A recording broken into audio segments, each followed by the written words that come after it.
मुझे भी एक दिन दे दो, मैं भी गुरुदेव का भोजन करवा दूँ। लेकिन किसी ने नहीं कहा दिया कि नहीं बहन, हमारा तो नंबर मुश्किल से आवा है, हम तो अपना समय नहीं दे सकते हैं। अब जिस बहन ने उसको नाम दिलवाया था उसने कहा बहन जी कल मेरा नंबर है और आप न्यों करियो, शाम का भोजन आप करा दियो और सुबह का मैं करा दूँ, आपको भी पुण्य मिल जाएगा और मेरा भी ना गाना होगी। उस बहन ने बड़ी खुशी मनाई और 5-7 दिन के बाद उसका नंबर आया था वो, तो उसने बड़ी खुशी के साथ भोजन बनाया, तैयार किया, अच्छी खीर ख्यार बना के सुंदर भोजन तैयार किया। और क्या हुआ कि उस बहन के इतना भयंकर जबरदस्त जबर हो गया, उस पे 10 कदम नहीं चला जा।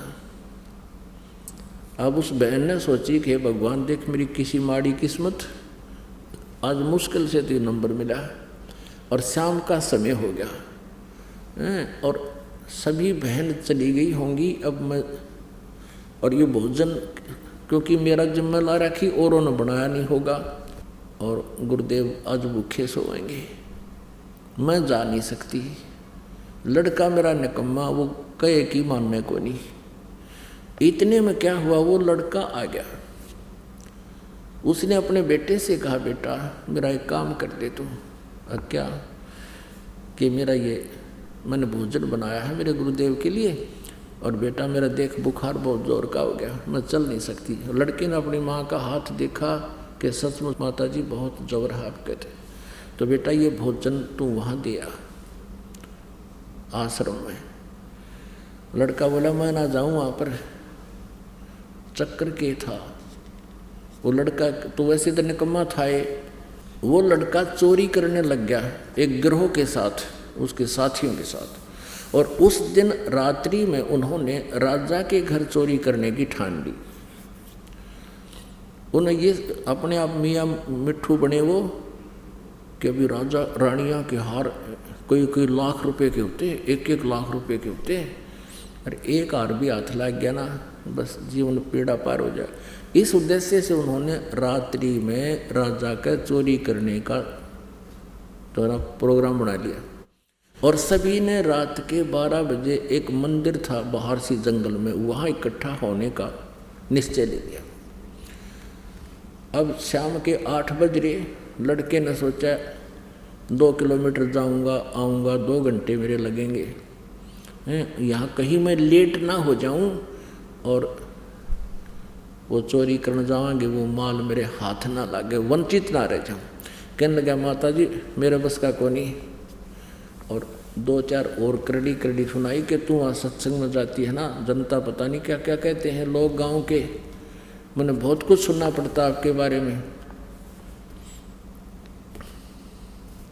और मैं ना जाऊं वहाँ भोजन देने के लिए। उस माँ ने हाथ जोड़ दिए, बेटा आज के बाद मैं तेरे से ज़िंदगी में काम नहीं कहूँगी, आज तो मेरा यूँ काम करती है। सारी कहानी बता दी कि ऐसे ऐसे मुश्किल से हाथ जोड़ कर मैंने बेटा टर्न ली है और फिर मुझे कभी टर्न नहीं मिलेगी। न्यों कह के वह माई बुरी तरह रोने लगी। अब लड़के ने सोचा रहे अभी तो 8 बजे होंगे और चल क्यों माँ दुखी करी। कहने लगा ला कहाँ, उसने बांध कर रख रखा था, वो लेकर सारा भोजन और वो फटाफट स्पीड तो चल दिया। अब वहाँ पहुँचा तो महाराज जी स्नान करने जा रहे थे। अब वो लड़की जब जाती थी गुरुदेव के पास, एक अर्ज कराया करती है परमात्मा मेरे बच्चे ने सुधारते हो। कति कहे कि मानता नहीं, पता नहीं कहाँ रहता है, ना काम करता, पैसे ले जाता है, खराब करता है, शराब पीने लग गया। महात्मा जी कहते थे बेटा आप भक्ति करते रहो, सुनेगा भगवान तेरी, अवश्य सुनता है, सबकी सुनता है, परमात्मा ही सब सुधार कर सकता है घर में, भक्ति करते रहना। अब जब वो लड़का देखा आश्रम में और भोजन लेकर आया है और कह रहा कि मेरी माँ को बुखार हो गया, मैं भोजन लाया हूँ गुरुजी को, बहुत गुरुजी कहाँ हैं, तो सब ने गुरुजी से जाके बताया गुरुजी उस रामो का लड़का आ रहा है और आपने बड़ी सुनी, वह तो बहुत दुखी थी इस तय और आज तो आपका भोजन लेकर आया है। अब महाराज जी नहा का आकर बैठा खाने के लिए, उसने महाराज जी ने सोचा कि ले थोड़ी देर इस बच्चे को कुछ ज्ञान दे दूं, आया है तो थोड़ी बहुत बात बता दूं, कुछ असर और पड़ेगा इसके। अब महात्मा जी कहने लगे बेटा भगवान की भक्ति करनी चाहिए, मनुष्य जीवन बार बार नहीं मिलता। तो कहने लगा बाबा जी रोटी खा जल्दी, मन देर हो है, मैं तेरी शिक्षा सुनना आया। महात्मा ने सोची वह सचमुच नारायण कम्मा डांगर है। तो महाराज जी ने भोजन खा लिया और ठाक है वो बर्तन फटाफट, और उसने तो बहुत जल्दी स्पीड खींच दी। उसने तो 12 बजे का समय दिखा, रानियां के हार दिखे थे। रास्ते में उसका कांटा लग गया पैर में, और वो किक्कर की बबूल की सूल ऐसी लग गई, टूट गई अंदर ही। अगला कदम रखा नहीं गया उस पर।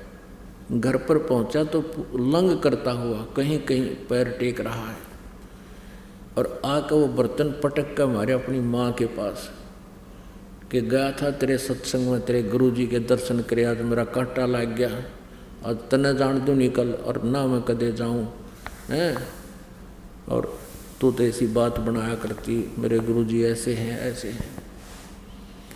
अब उस माई ने सोचा है भगवान देख मेरे किसी खोटे कर्म, हे परमात्मा इसका कांटा आज लगना था, अब यूँ ना मुझे जाने दे और ना आप जावे। देख किसी बात बिगड़ी तो अपना सब्र करा, चल मालिक तेरी रजा, जो आप करोगे वही आपकी रजा से होगा, मेरी के पार बसा। जैसा भी दुखी सुखी होकर उस बच्चे से कहा बेटा अब तो सुबह कांटा निकलवाएंगे। जैसा देसी ट्रीटमेंट हुआ करता, तेल चाल लगा के कोई गरम गरम बांध दिया रात में, और वो पड़ा पड़ा अपनी माँ को भूंडी अच्छी कह रहा है, तने मेरा नाश कर दिया, आज पास कतई नहीं जाऊँ, और वह बैठी बैठी रो रही है। अब क्या हुआ, उनके साथियों ने आध घंटा उसकी इंतज़ार करी, जाकर राजा के चोरी करने लगे, वो पकड़ लिए। राजा का चोरी करना बड़का खेल था,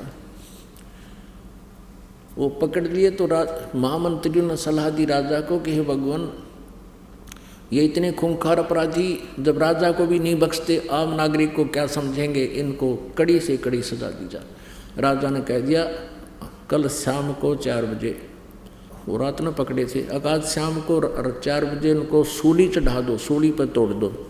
सूली होती थी पहले एक चक्री सी होती थी, जैसे चाकी का पार्ट हुआ अगर लकड़ का, उसके नीचे से एक बहुत लंबा सरिया आर पार कर देते थे और उसको एंड पर खड़ा कर देते थे उस चक्री को ऐसे, और इसके ऊपर उस व्यक्ति को बांध देते थे, और उसको बांधने के बाद नीचे से एक स्प्रिंग किल्ली से निकाल देते थे। वो अपने आप उस वजन में नीचे आता था। वो आदमी के व्यक्ति के जिसको सजा दी जाती उसके नीचे से आर पार और सिर में के निकल जाती थी। वो तड़प तड़प के भुगत भुगत कर मरता था, ऐसी सजा देते थे।